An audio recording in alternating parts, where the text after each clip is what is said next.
본 방송에서 제공하는 투자 정보는 투자 판단에 대한 조언입니다. 방송에서 제공하는 주식의 가치, 가격 상승 및 하락에 대해서는 방송사에서 보장하지 않습니다.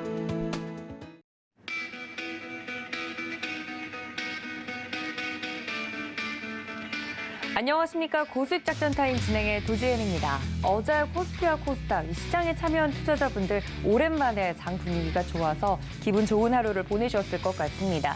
코스피는 11거래일 만에 2,450포인트 선을 탈환해내는 모습이었고요. 코스닥도 700선 위로 올라와 주는 모습이었습니다.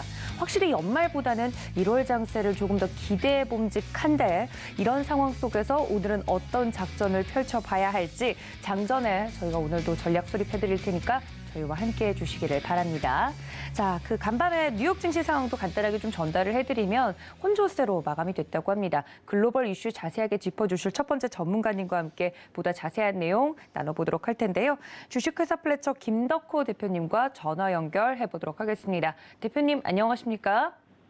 네, 반갑습니다. 네, 반갑습니다. 간밤에 마무리가 된 뉴욕 증시부터 살펴볼 텐데 기술주 중심으로 그래도 상승이 있었다고요? 네, 그렇습니다. 간밤에 미국 증시는 혼조세로 마감을 진행을 했습니다만은 그래도 이번에 다행스럽게도 나스닥 지수가 0.6%가량 상승을 했습니다. 특히 이제 빅테크 등의 기술주 중심의 강세장들이 좀 나타나게 되면서 마찬가지로 이제 증시가 전반적으로 상승한 것처럼 부양 효과가 나타났다고 볼 수 있을 것 같고요. 특히 이제 기술주라고 하면은 대부분 이제 반도체 업종들이 또 마찬가지로 상승을 많이 했습니다. 특히 작년 같은 경우에는 반도체 업종, 지금 이제 나스닥 지수를 비롯해서 필라델피아 반도체 지수 그리고 각종 AMD라든가 엔비디아 같은 각종 빅테크 기업들이 실질적인 타격을 굉장히 많이 입었습니다만은 오늘 이제 나스닥 지수가 상승을 하게 된 원인도 결국은 이제 시장에서 물가 상승에 대한 둔화 부분들과 더불어서 기술주들이 이제 금리 인상에 대한 부분들에서의 단행 가능성을 좀 낮춰서 보고 있는 것으로 확인을 하고 있습니다. 때문에 이제 오늘 이제 다우존스랑 S&P 500 같은 경우에는 오히려 이제 0.3% 그리고 0.08%로 혼조세로 마감을 했다라고 좀 말씀드릴 수 있을 것 같고요. 전반적인 섹터에서는 IT 섹터가 오늘 상승이 가장 높은 1.09% 그리고 하락이 가장 깊었던 섹터로는 필수 소비재가 1%가량 하락을 했습니다. 특히 이제 최근에 이제 시장에서는 견고한 고용 시장에 대한 부분들에서의 압박들이 굉장히 많이 나타났었는데 불행 중 다행이라면은 아무래도 이런 고용 시장 자체가 탄탄하다는 자체는 아직까지 경기에 대한 둔화 가능성들을 조금 더 제한을 할 수 있다는 점이 특징이고요. 물론 여기에 대해서 투자 시장 자체가 전반적으로 차가운 기운이 도는 것은 사실입니다. 다만 어디까지나 이벤트들이 특히 많이 산재를 해 있고요. 이번 주 같은 경우에는 각국에서의 중요한 경제 지표 및 주요 발표들이 또 예정이 되어 있기 때문에 아직 화요일인 시점에서 봤을 때는 부정적으로만 바라보시기에는 아직까지는 조금 더 시간이 여유가 있다는 점 참고하시면 좋을 것 같습니다. 네, 마무리가 된 뉴욕 증시 상황 자세하게 좀 전달을 해드렸습니다. 우리 대표님께서 좀 말씀을 해주신 대로 혼조세로 마감이 됐습니다만 대부분의 주요한 종목들이 기술주 중심으로 올라줬기 때문에 시장의 이 체감 온도는 좀 높지 않았나 생각이 드는데요. 특징적인 종목들 중에 뭐 테슬라를 비롯해서 전기차 종목들도 올라와 주는 모습이었고 말씀해주신 반도체 종목들 그리고 개별 이슈가 있는 종목들도 상승을 좀 해주는 모습이었는데 관련돼서 앞서서도 말씀을 좀 살짝 해주셨지만 본격적인 어닝 시즌을 좀 앞두고 있지 않습니까? 은행주 실적 발표를 시점으로 본격적인 4분기 어닝 시즌이 시작이 될 텐데 이 실적 발표와 더불어서 이번 주에 저희가 좀 집중해서 보면 좋을 만한 특징적인 종목도 보이던가요? 우선 이제 해외 종목뿐만 아니라 국내에서도 마찬가지로 이제 기술주들이 좀 다시 한번 기지개를 펴는 모습이었습니다. 특히 이제 삼성전자 같은 경우에도 다시 이제 6만 원대를 회복한 폐재가 또 불러일으켰는데 최근에 이제 IT 업계들의 영업이익이 굉장히 부진하다는 소식들이 좀 많이 들렸습니다. 물론 이전에도 저는 이제 IT를 비롯해서 각종 이제 빅테크 기업들이 실질적으로 실적이 굉장히 많이 악화될 가능성이 있다는 점들은 작년 초부터 좀 말씀을 드렸었고요. 그럼에도 불구하고 삼성전자 주가가 6만 원대에 안착을 했다라는 부분들은 여전히 기대 퍼포먼스가 굉장히 컸다라고 좀 볼 수 있을 것 같습니다. 특히 이번에 이제 2023년 2023 CES가 굉장히 큰 퍼포먼스를 보였다고 볼 수 있을 것 같은데 삼성전자 같은 경우에는 이미 이제 우리가 웨어러블이라든가 이런 부분에서 가전에서 부분에서는 또 LG전자가 또 많은 기대감들을 높여가고 있습니다. 특히 이제 저력을 많이 보였다라고 좀 말씀을 드리다 보니까 특히 이제 반도체주들 같은 경우에는 다시금 이제 좀 기대를 좀 많이 받아간다라고 좀 볼 수 있을 것 같고요. 더불어서 이제 네이버, 카카오도 마찬가지로 최근에 6%가량 또 다시 상승을 했습니다. 이 말씀은 결국 이제 시장에서는 다시 한번 소비주들이 또 다시 한번 반등할 가능성이 있다라고 좀 판단을 하고 있는 것 같은데 아무래도 이제 네이버, 카카오를 비롯해서 이제 각종 이제 뭐 소비재들, 특히 이제 화장품 같은 경우에는 중국에서의 본격적인 리오프닝 시즌에 맞추어서 조금 진행되고 있는 것이 아닌가라고 판단을 하고 있습니다. 다만 이제 금융주들 같은 경우에는 아무래도 이제 미국 금융주들을 좀 많이 살펴보셔야 될 것 같은데 현재 미국에서는 여전히 인플레이션 완화에 대한 부분들에서 좀 과감한 베팅을 하고 있다는 느낌이 좀 들고 있습니다. 즉 이제 연준에서는 여전히 시장에서의 어떤 방향성들을 충분히 잡아가고 있는 상황이긴 합니다만은 다만 안타까운 점이라면은 이제 여전히 연준의 눈치를 볼 수밖에 없는 상황이고 아직까지는 매파적으로 발언을 하는 연준 인사들이 굉장히 많기 때문에 금융주들 입장에서는 만약 금리를 낮춘다고 했을 때는 금융주들에 대한 어떤 매물들이 굉장히 공격적으로 나갈 가능성이 큽니다. 물론 우리나라에도 이제 금융주들이 지금 최근에 이제 다시 한번 몸값을 좀 올리고 있다, 영업 실적이 좋다라는 얘기들이 많이 나오고 있습니다만은 그럼에도 불구하고 금융주들에 대한 본격적인 투자 매력은 오히려 조금 감소하고 있다고 좀 말씀드릴 것 같습니다. 즉 이제 금리가 인상을 하게 되면서 사실상 기업들 입장에서도 굉장히 큰 타격이 생길 수밖에 없고요. 결론적으로 이제 금융주들로 모든 자금들이 회귀를 하는 현상이 나타납니다. 최근에 이제 예금 금리 같은 경우에도 굉장히 많이 인상을 하고 있고, 뭐 적금 같은 경우에도 굉장히 많은 분들이 지금 적금을 지금 갈아타는 상품들도 많이 나타나고 있죠. 그러다 보니까 이제 해외에 있는 뭐 금융주들만 보시고 이제 우리나라 금융주들을 자연스럽게 연계하기는 조금 차이가 있습니다. 우선 이제 뭐 주식시장 같은 경우에도 전 세계에 있는 이제 세계 은행들 같은 경우, 특히 이제 미국에 있는 금융들 같은 경우에는 굉장히 투자 자산 규모도 굉장히 크고 채권 규모 같은 경우에는 굉장히 막대하죠. 반면 이제 국내 금융 같은 경우는 조금 규모 자체가 좀 약소하다 보니까 실질적으로 이제 미국에 있는 금융주들에 비했을 때는 오히려 실적이 똑같이 견고하다 하더라도 주가적인 메리트는 좀 잡아가지 못할 가능성도 있습니다.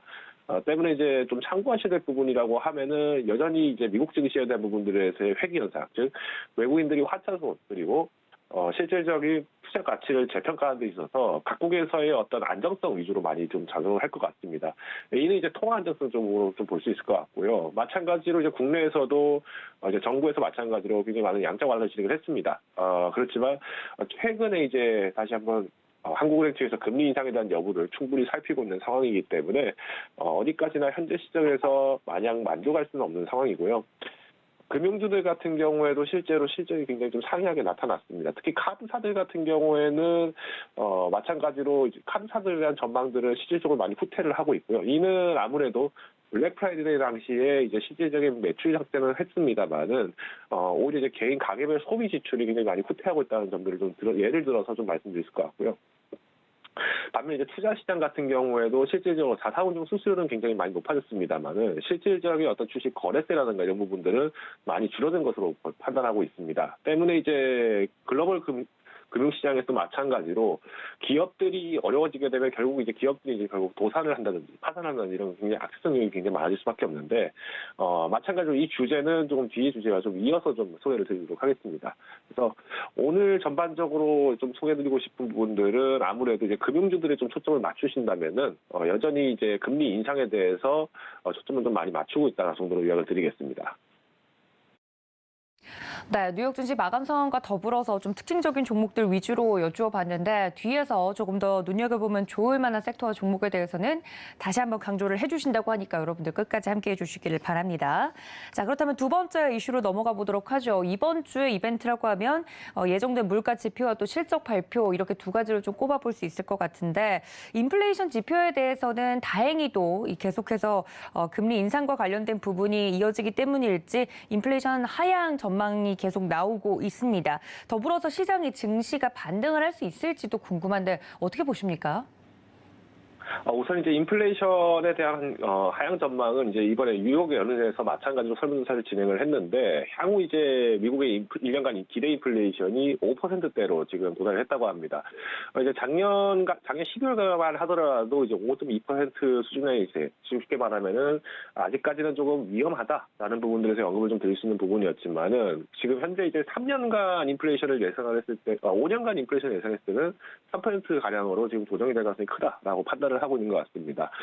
이 예를 들 수 있는 것이 이제 앞서서 제가 지난주에 소개드렸던 애틀랜타 연은에서 지난 11월 임금 노동자들의 특히 이제 이직을 했던 노동자들의 임금 상승률이 전년 대비해서 7% 가량 상승한 반면에 잔류 노동자들 같은 경우에는 5% 가량 상승을 했었습니다. 즉 현재 이제 인플레이션에 가장 큰 영향을 주고 있는 부분들은 아무래도 임금 상승에 대한 부분에 초점이 좀 많이 맞춰져 있다고 볼 수 있을 것 같고요. 다행스러운 점은 이번에 12월 미국의 평균 시간당 임금 상승률이 전년 대비했을 때는 4.1% 수준으로 발표가 됐습니다.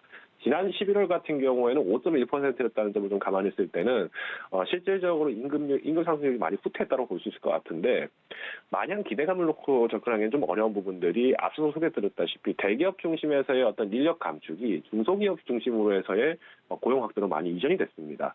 물론 이제 이 부분에 대해서는 기존에 이제 전문직들 그리고 이제 분석 전문가들이 마찬가지로 이제 중소기업에서 고용이 된 것으로 환전을 할 수 있을 것 같고요.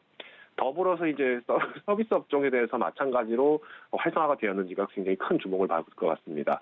물론 이제 미국 증시는 현재 이제 앞서서 소개드린 것처럼 연준에서의 피벗 기대감, 즉 금리 인상 정책에 대해서 다시 한번 완화 정책으로 도화살 가능성에 대해서 굉장히 크게 주목을 하고 있는데요.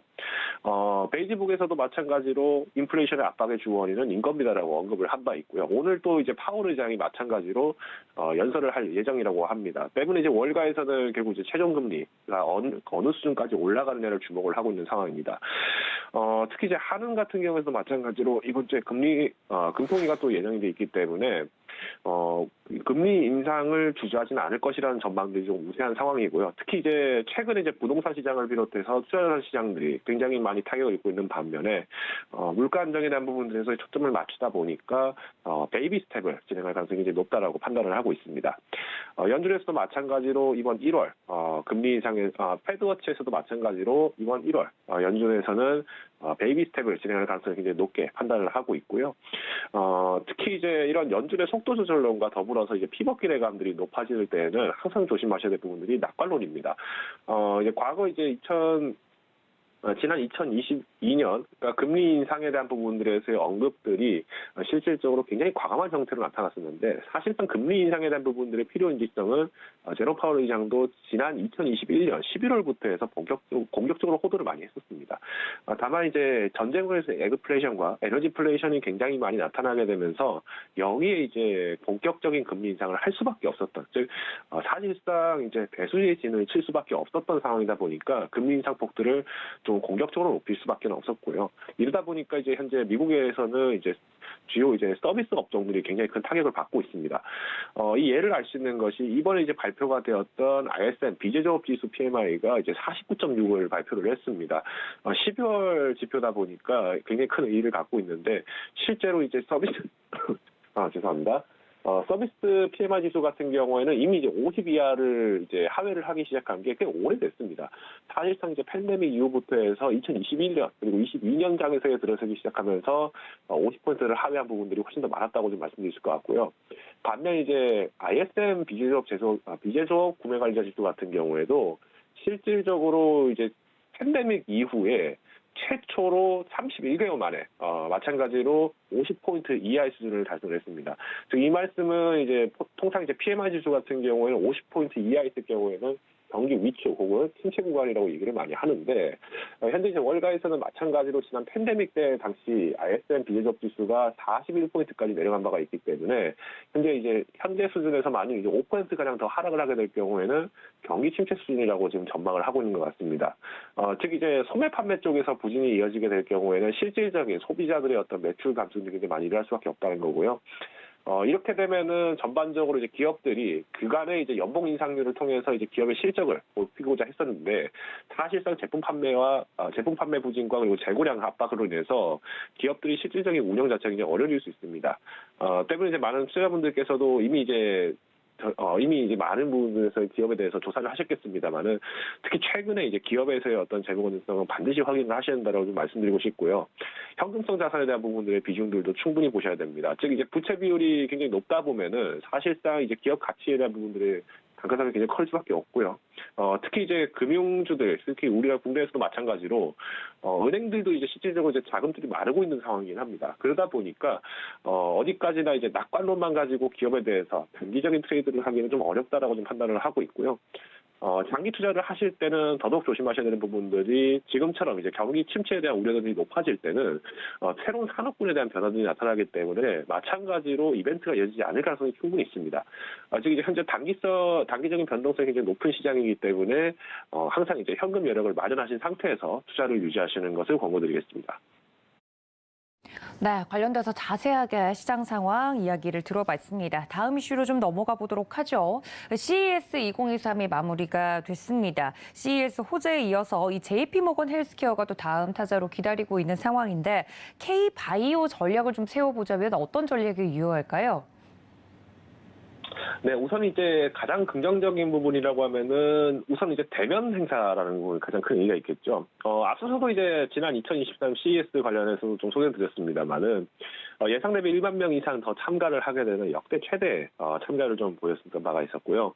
우리나라에는 국내사들 같은 경우도 550개사가 참여를 했습니다. 더불어서 이제 초연결이라든가 친환경 그리고 모빌리티 관련된 부분들에서 삼성전자라든가 LG전자가 굉장히 또 많은 큰 선전 효과가 좀 나타났다는 점에서는 여전히 이제 앞으로 이제 우리가 기대하는 리오프닝이라고 한다면 즉 코로나 팬데믹을 극복했다라는 기점에서는 이런 어떤 컨퍼런스 부분들을 좀 굉장히 많이 공략할 수 있다라고 좀 판단을 하고 있습니다. 이번에 이제 JP모건 헬스케어 같은 경우에도 이제 40개국이 이제 대면으로 행사를 참여를 할 예정이고요. 이제 기업 같은 경우는 1,500여 개 가량이 참가할 예정이라고 합니다. 물론 실제로 이제 예상을 상회할 가능성이 충분히 높다라고 판단하는 것이 지난 이제 팬데믹 사태 이후에 사실상 미국 암학회라든가 심장학회라든가 굉장히 많은 학회들이 사실상 온라인상 진행되면서 조금 실질적인 사업 유지가 굉장히 부진했다는 지적들이 많이 나왔었고요. 결국은 이제 파트너십 유치라든가 혹은 투자 유치에 관련된 부분들에서의 초점이 굉장히 많이 맞춰질 것으로 보여집니다. 다만 좀 아쉬웠던 부분들은 작년보다 대비했을 때는 이제 국내 바이오 기업들에 대한 공식적인 JP모건 헬스케어 컨퍼런스 측에서의 어떤 초청이 좀 많이 줄었다라고 좀 말씀드릴 것 같고요. 그럼에도 불구하고 이제 국내에서는 많은 기업들이 마찬가지로 M&A라든가 신성장 동력 관련된 부분들에서의 초점을 많이 맞추고 진출을 하고 있는 것으로 보여집니다. 이번에 이제 컨퍼런스에서 직접 발표를 하는 국내 기업은 삼성바이오로직스 그리고 이번에 새롭게 등판하게 되는 롯데바이오로직스와 SD바이오센서가 있습니다. 롯데바이오로직스 같은 경우에는 이번에 이제 미국 시크러스 바이오 의약품 공장 생산 관련된 부분들에서 위탁 생산 사업 관련된 부분들에서 비전 소유가 좀 될 예정이고요. SD바이오센서 같은 경우에도 아시아 태평양 및 중남미 지역 섹션을 발표해서 향후 M&A 및 그리고 신성장 동력 관련된 비전이 공개될 예정이라고 합니다. 물론 이제 각종 그 외에도 이제 다양한 기업들이 이제 강세 상품들, 즉 이제 의약품들과 그리고 이제 시뮬러들 마찬가지로 이제 가지고 소개를 하겠습니다만은 어디까지나 이제 바이오 업종들이 과거에는 임상 단계에서 초점이 많이 맞춰져 있었습니다. 즉 그러다 보니까 임상 2기 단계를 넘어갔다. 이때부터 이제 주가 움직임들이 좀 많이 변동을 보이고 이런 양상들이 보였는데 임상 단계도 굉장히 중요하겠습니다만은 최근 이제 시장에서는 이벤트보다는 기업 가치에 대한 훼손 여부를 좀 판단을 하고 있는 것 같습니다. 즉 임상 자체에 대한 가치보다 오히려 이제 시장 자체가 축소를 많이 하는 국면이다 보니까 오히려 이제 기업 가치에 대한 재해석, 즉 이제 가치주로서의 평가를 다시 한번 받는 역할로 보고 있고요. 결론적으로 이제 임상 단계는 반드시 주목을 하셔야겠습니다만은 현재 이제 매출 상태 그리고 분포 상태를 반드시 확인을 하시면서 종목에 대한 옥석 가리기를 하시면 좋을 것 같습니다. 네, 이렇게 JP모건 헬스케어를 앞둔 시점에서 K바이오 전략까지 이야기를 들어봤습니다. 지금까지 주식회사 플래처 김덕호 대표님과 함께했습니다. 대표님 고맙습니다. 감사합니다. 네, 이어서 다음 전문가님과 함께 국내 증시 작전 세워보도록 하죠. 펀스탁TV 황호준 외환시장 분석연구원님 전화로 연결해 보도록 하겠습니다. 연구원님 안녕하십니까? 네, 안녕하세요. 네, 반갑습니다. 첫 번째 이슈부터 좀 살펴보도록 하죠. 최근 상승세를 제대로 국내 증시가 타고 있습니다. 어제도 시장 분위기가 굉장히 좋았던 걸로 기억을 하는데 일단 이렇게 기분이 좋을 때일수록 저는 왜인지 더 불안해지더라고요. 어떤 포인트로 저희가 정리를 좀 해볼 수 있을까요? 네, 그렇죠. 최근 우리나라 증시의 상승세가 상당히 심상치가 않은 건 여러분들도 잘 알고 계실 겁니다. 이 왜 그랬을까요? 이 레인보우 로보틱스가 삼성전자를 대상으로 해서 세종시의 생산 설비에 대한 자금을 제3자 배정 유상증자를 통해 확보를 하게 되면서 이제 그간 침체되었던 로보테마 전체가 올라가는 모습을 보여줬습니다. 워낙 침체가 오랫동안 지속이 되었기 때문에 증시 전체가 상승하는 이러한 결과까지 나왔는데 이와 동시에 우리나라 정부가 반도체와 국가전략기술 시설 투자에 대한 세액 공제율을 대폭 상향을 시키게 되면서 증시 상승에 필요한 재료들이 차곡차곡 쌓이는 모습을 보이게 되면서 강하게 상승한 걸 많이 보셨을 겁니다. 거기에 원달러 환율까지 어느덧 1,200원 선까지 내려오게 되면서 이 외국인 자본까지 들어오게 되면서 삼박자가 아주 시기적절하게 들어맞고 있죠. 그렇다면 우리는 현재 어떠한 종목에 투자를 해야만 할까요? 정답은 이미 나와 있죠. 정부를 비롯해서 굴지의 기업들이 투자를 유치를 하게 되면서 시간이 지나면서 결국엔 상용화되는 4차 산업혁명과 관련된 종목들입니다. 예를 들자면은 UAM 그리고 도시항공 모빌리티 이걸 말하게 되는 거죠. 그리고 메타버스 또한 반도체 이러한 4차 산업혁명 관련된 종목들이 상당히 많이 테마를 형성하면서 상승세를 보여줄 예정인데 오늘은 그러한 테마들 중에서 지금 현 상황에서 주목해볼 종목들을 찾아보게 되면서 관련해서 좋은 기업들을 하나하나씩 설명드리도록 하겠습니다. 네, 이렇게 자세하게 시장 상황 짚어봐 주셨는데요. 그렇다면 오늘 좀 살펴볼 만한 이 종목과 이슈에 대해서도 이야기를 좀 해보도록 하겠습니다. 일단 종목 이야기부터 해주신다고요. 네, 그렇습니다. 앞서 말씀드렸듯 국내 대기업들의 투자 유치가 활발해지면서 국가 단위의 정책으로 지원해주는 사업이 있다면 그게 바로 지금의 황금알을 낳는 거위가 되겠죠. 그래서 오늘은 이와 관련해서 알체라는 종목을 설명을 드릴 건데 알체라에 대해서 집중적으로 설명을 좀 드리도록 하겠습니다. 이 알체라라는 기업은 현재까지 메타버스라는 테마를 달고 나왔던 종목들 중에서 가장 메타버스를 구체화했다라는 점에서 주목을 해볼 만합니다. 이 알체라는 2016년 삼성종합기술원 출신의 연구진들이 설립한 인공지능 AI 영상인식 솔루션 전문 업체입니다. 이때 최대주주가 바로 네이버의 좌회사인 스노우입니다. 이 스노우는 현재 알체라의 지분을 14.75% 보유를 하고 있는데 현재 알체라의 대표인 황영기 대표이사보다 더 많은 지분율을 보유하고 있는 상황이죠. 자, 그런데 여기서 한 가지 의문점이 들 겁니다. 왜 네이버가 이토록 관심을 보이고 있는 기업인지 얼마나 좋은 기술력을 보유하고 있는지 말이죠. 이 알체라는 2021년 미국 국립표준기술연구원 주관을 해서 이 글로벌 최대 얼굴 인식 테스트 FRVT에서 국내 1위를 차지를 하게 됩니다. 자, 이와 동시에 스노우와 전신 인식 기술을 개발하는 플레이스 A를 공동 설립을 하게 되는데 이 플레이스 A에서는 신체 움직임을 실시간으로 인식을 해서 가상 환경에 복제하는 기술을 보유하고 있는데 이게 바로 메타버스이고 알체라의 핵심 기술입니다. 이 알체라는 이 기술력을 바탕으로 해서 네이버 Z에서 개발한 제페토 월드에 해당 기술을 적용을 했는데 이 제페토 월드는 3D 아바타 기반 SNS로서 자신만의 독창적인 아바타를 통해 다른 유저랑 교류도 하고 콘서트도 하고 그 안에서 밀레니엄 Z 세대들의 취향을 아주 제대로 사로잡고 있죠. 이 그간 코로나로 인해서 많은 제약이 있던 반면에 이 제페토 월드에서는 자아를 표현하는 게 상당히 자유로웠습니다. 이에 따라서 제페토의 월간 활성 사용자 수는 약 1,200만 명에 달하는데요. 특히 국내를 비롯해가지고 북미 시장과 동남아 시장에서 선풍적인 인기를 끌게 되면서 유명 브랜드인 구찌와의 콜라보까지 진행을 하게 되었습니다. 실제로 참 재밌는 일이 일어났는데 작년 6월에는 이 구찌의 실제 가방을 모델로 뜬 디오니소스 디지털 전용백이 실제 가방보다 더 비싼 4,115달러의 거래까지 되었는데 자, 이처럼 메타버스는 밀레니엄 Z의 단순한 소통 창구를 뛰어넘어서 또 다른 비즈니스 모델로 현재 자리를 잡고 있습니다. 이뿐만 아니라 코로나 기간 동안 졸업식이나 입학식을 제페토 월드 안에서 대체를 한 학교도 심지어 있으면서 코로나가 한창 심할 때는 콘서트 자체를 아예 제페토 월드 안에서 진행하기도 하고 심지어 해돋이까지 메타버스 세상 안에서 진행하기도 했습니다.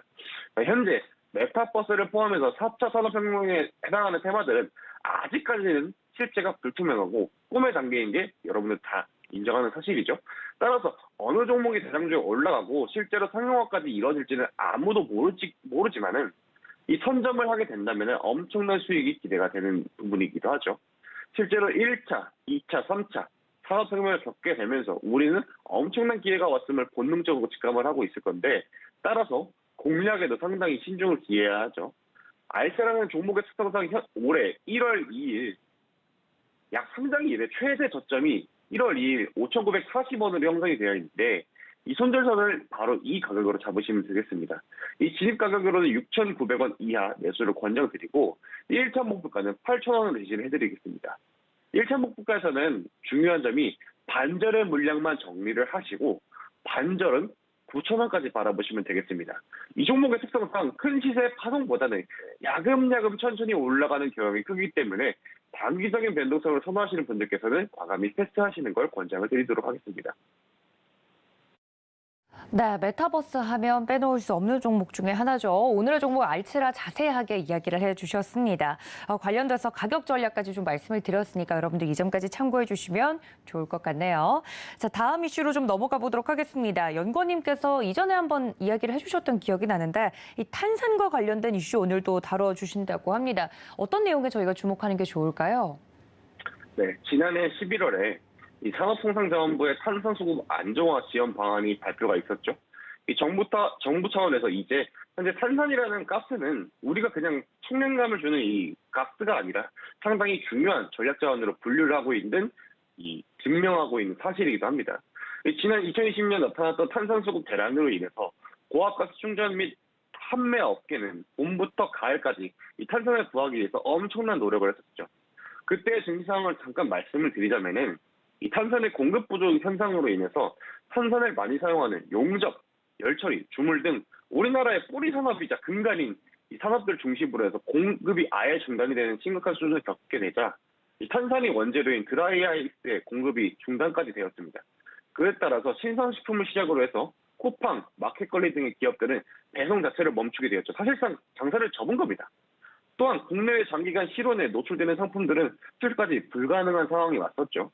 특히 석유화학 및 정유사들의 정기 보수 등이 일정이 한꺼번에 몰리게 되는 이 봄과 가을에는 탄산의 공급이 부족 현상이 여지없이 나타나고 여름철에는 드라이아이스가 탄산의 블랙홀처럼 빨아들여가지고 당분간 탄산의 공급 부족은 해결하기 힘들 것이라는 전망까지 같이 나왔습니다.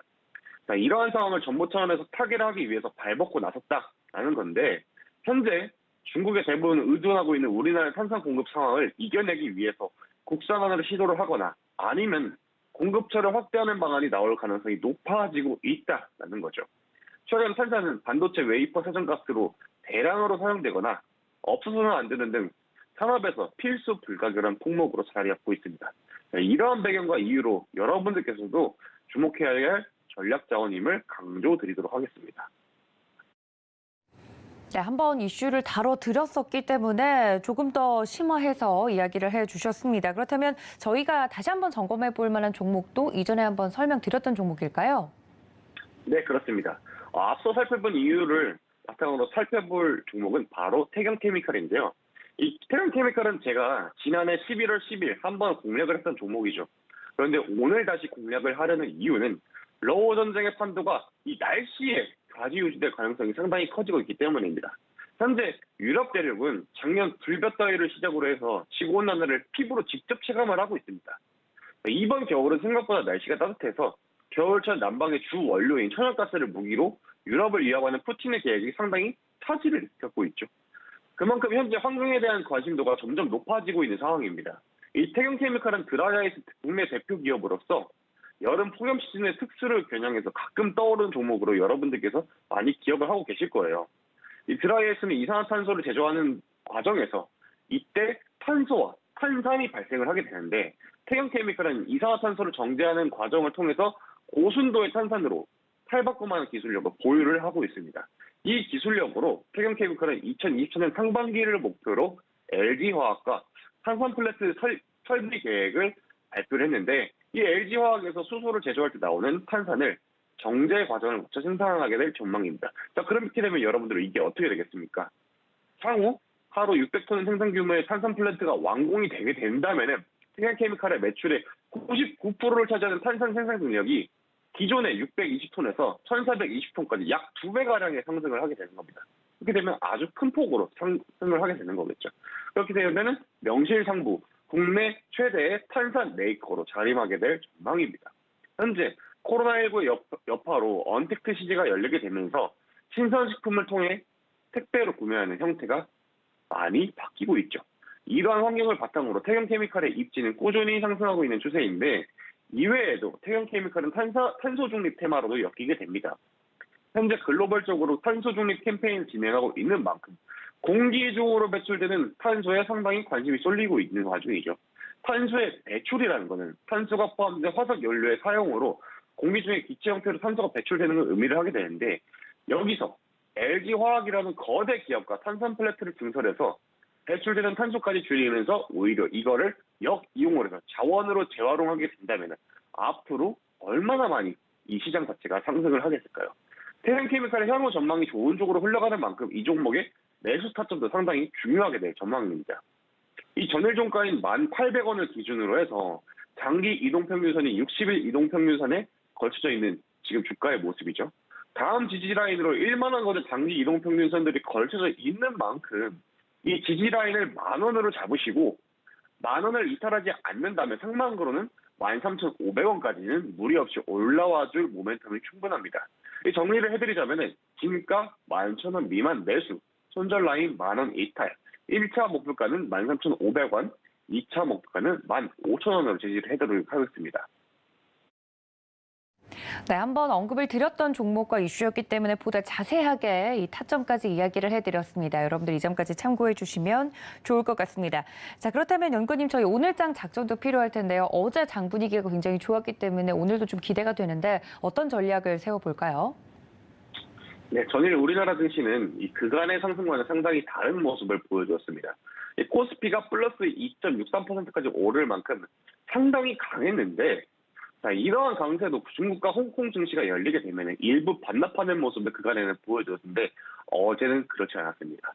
심지어 전일 아시아 증시 중에서 가장 강한 모습을 보여주었고 하락률 1위라는 오명은 이제는 어느덧 예전 일로 생각이 되게 될 그만큼의 상승을 보여주었죠. 자, 앞서 말씀드린 삼성전자와 정부의 증시 상승의 콜라보레이션 합작과 원달러 환율의 정상화 영향으로 아시아 증시 중 상승률 1위를 기록한 만큼 이제는 상승장의 초입 구간으로 보여지고 있는데 자, 이번 주 금요일에 한국은행의 금리 인상이 예정되어 있습니다. 이번엔 0.25 비상승이 예정되어 있는 만큼 상승하는 시장에 찬물을 끼얹는 돌발 악재만 없다라고 하게 되면 현재 상승 추세를 꺾기는 쉽지 않을 전망입니다. 따라서 오늘은 적극적인 매매를 권장을 드리지만은 만에 하나 나올지 모르는 돌발 악재를 대비해서 현금 비중은 약 30%로 계속 유지하는 걸 권장드리도록 하겠습니다.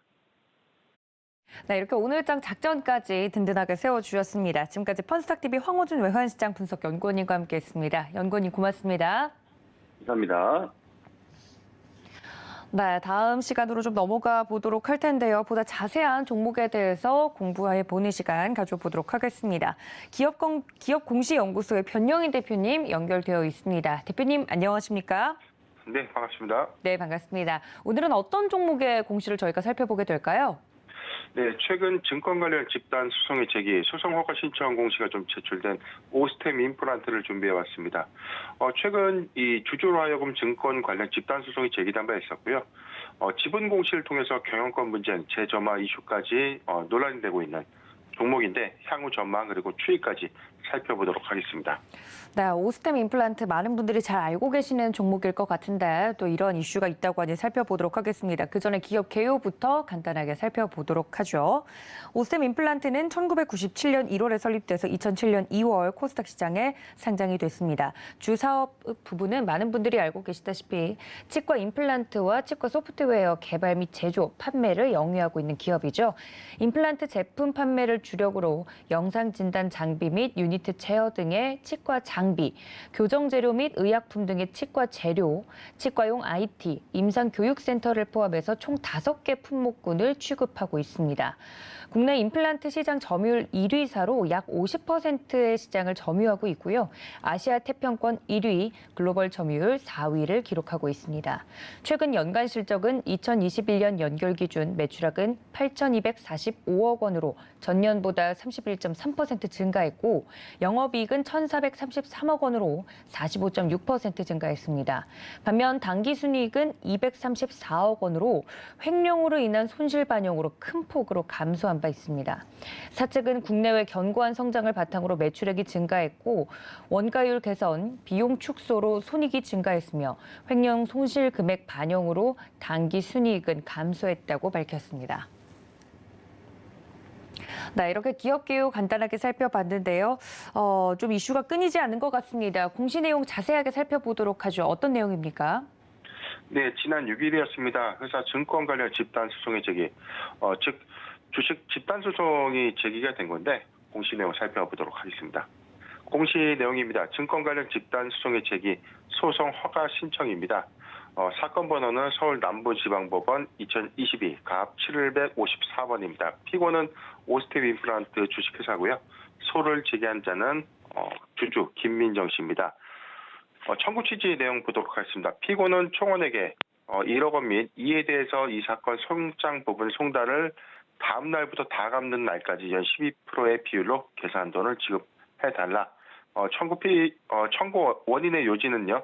24기 사업보고서에 첨부된 내부회계 관리제도 관련 서류에 대해서 이 공시사항들이 좀 다소 미비한 바가 있었다. 자, 이로 인해서 허위의 기재 표시가 있었는 바 그로 인해서 주가가 하락함으로써 입은 손해배상금을 청구한다라고 좀 밝히는 범위입니다.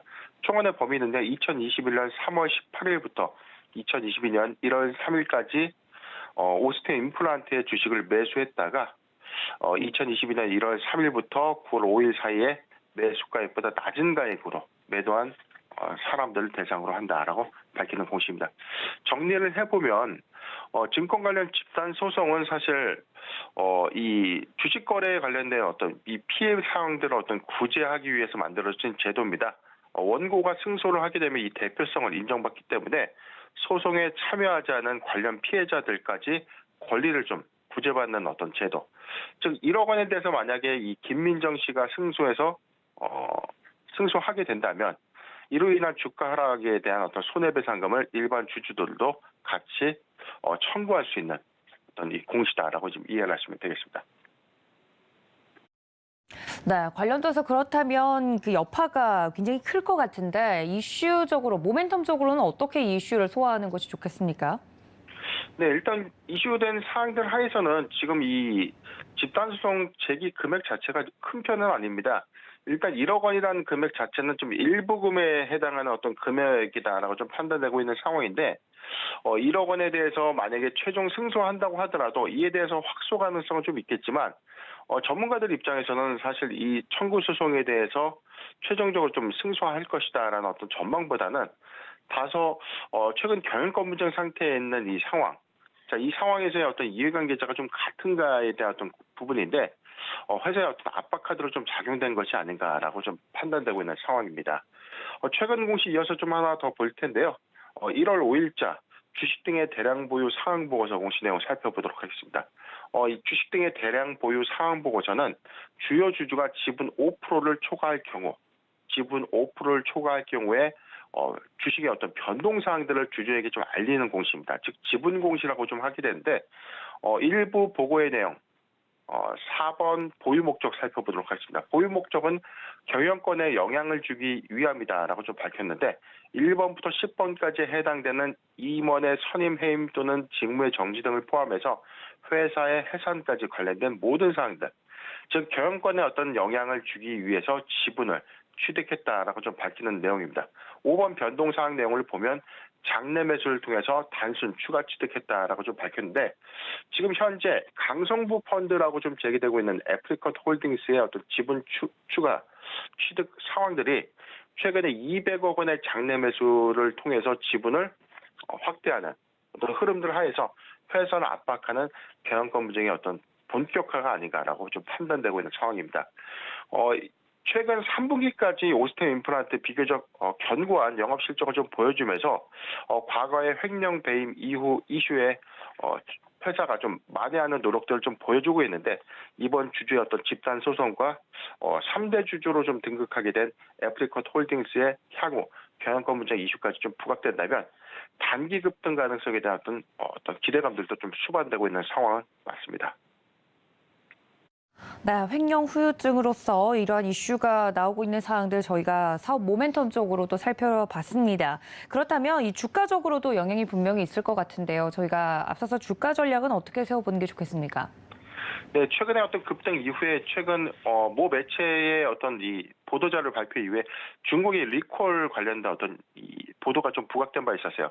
자, 이 내용에 대해서는 최종적으로는 좀 회사가 공식적으로 좀 부인을 했기 때문에 사태가 좀 빨리 수습이 된 것 아닌가라고 좀 판단되는 상황인데, 지금 정상적인 어떤 상황들보다 회사 어떤 경영 상태나 뭐 2023년대 사업 비전에 관련된 어떤 모멘텀의 훼손 관점은 아닌데, 지금 우려하는 어떤 상황들은 적대적 M&A 가능성에 대한 어떤 우려감이죠.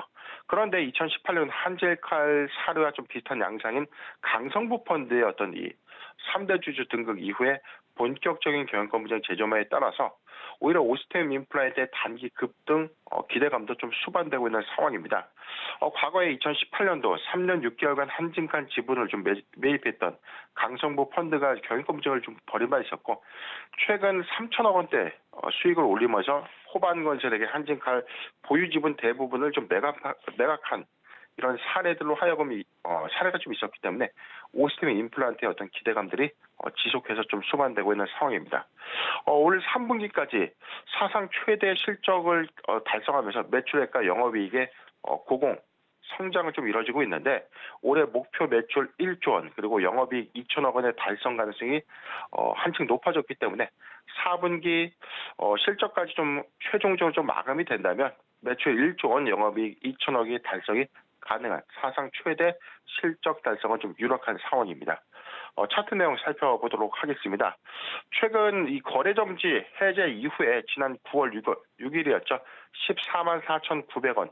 신고가 형성하고 난 이후에 상승과 하락을 좀 반복한 흐름 하에서 최근에 단기 급등 이슈가 강성부 펀드의 어떤 경영권 분쟁 기대감들이 좀 수반되고 있었지만, 지난 금요일 리콜 사태에 관련된 어떤 이슈가 좀 부각되면서 음봉 연출을 하기도 했습니다. 지금 이 가격선에서는 굉장히 좀 매수하기 좋은 구간까지 좀 진입을 했는데, 11만 4,500원, 11만 4,500원에서 12만 2천원, 12만 2천원 구간 포트비전 10%의 분할 매수 의견을 좀 제시해드리면서 3월 투자주의 환기 해제 관련 기대감까지 좀 가져간다면 충분한 어떤 단기 수익이 좀 가능하지 않을까 판단됩니다.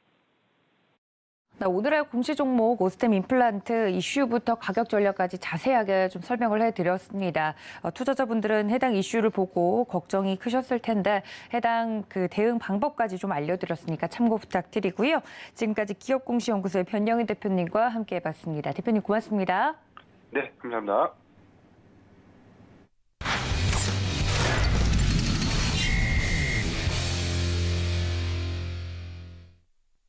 네, 이어서 보다 자세한 국내 증시 작전 세워보도록 하죠. 글로원 파트너스 이성웅 이사님과 연결해 봅니다. 이사님 안녕하십니까?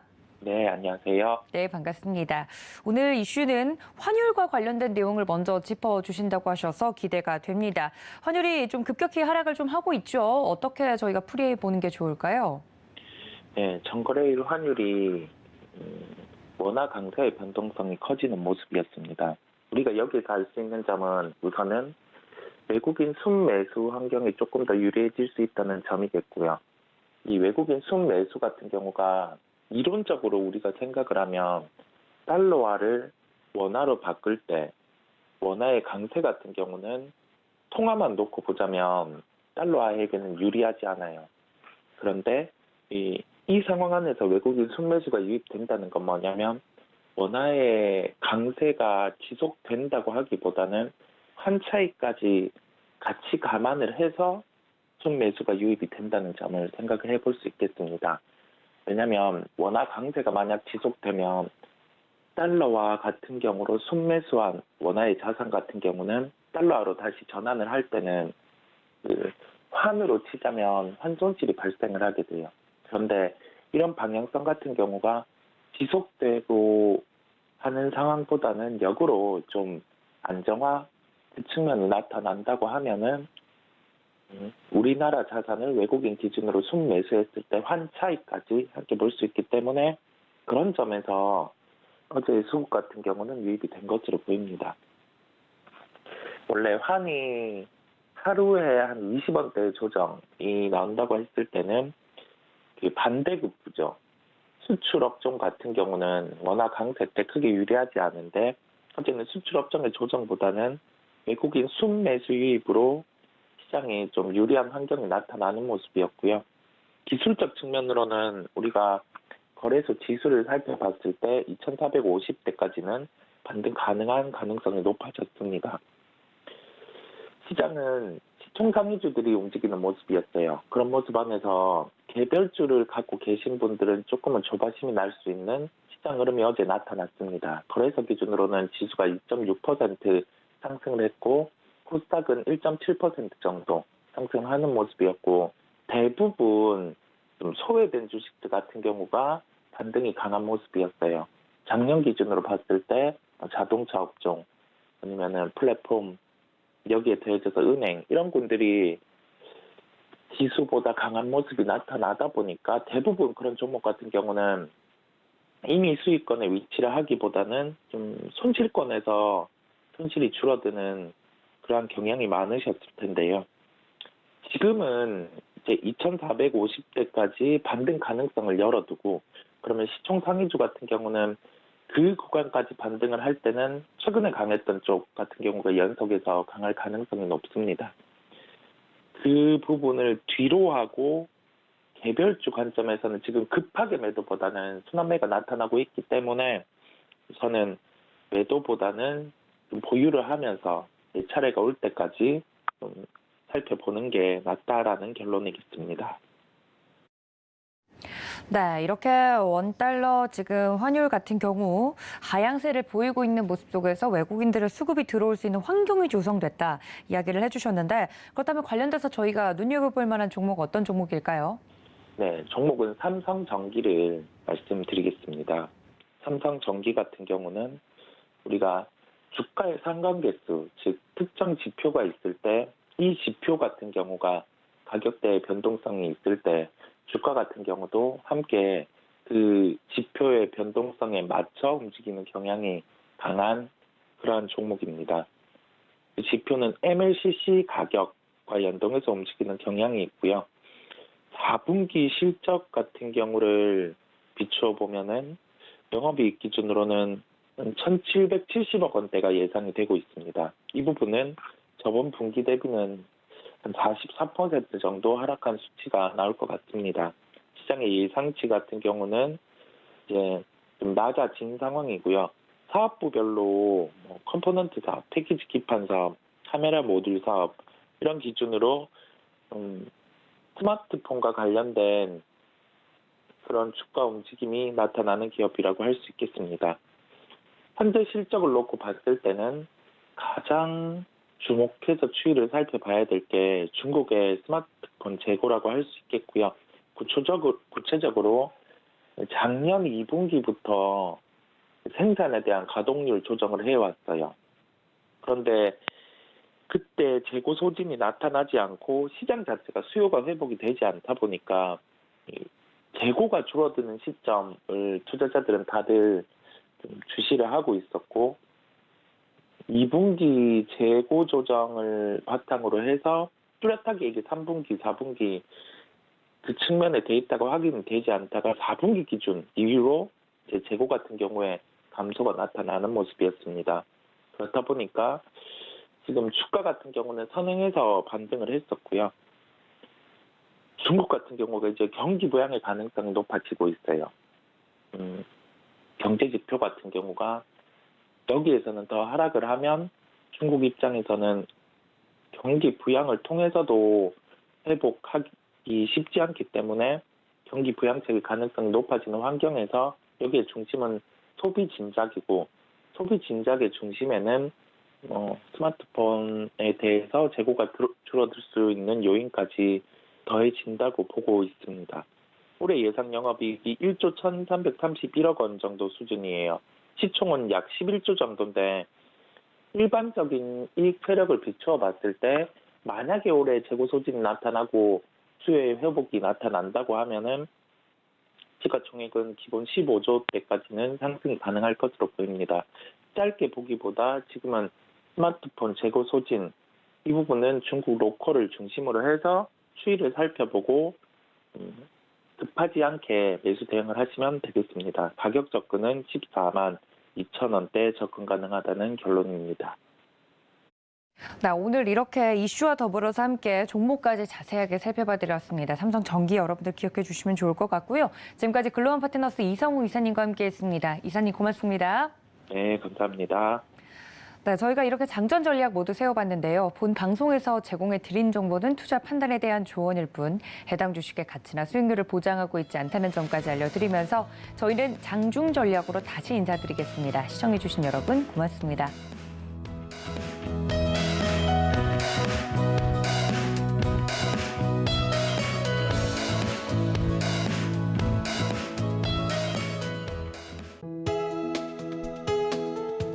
본 방송에서 제공하는 투자 정보는 투자 판단에 대한 조언입니다. 방송에서 제공하는 주식의 가치, 가격 상승 및 하락에 대해서는 방송사에서 보장하지 않습니다.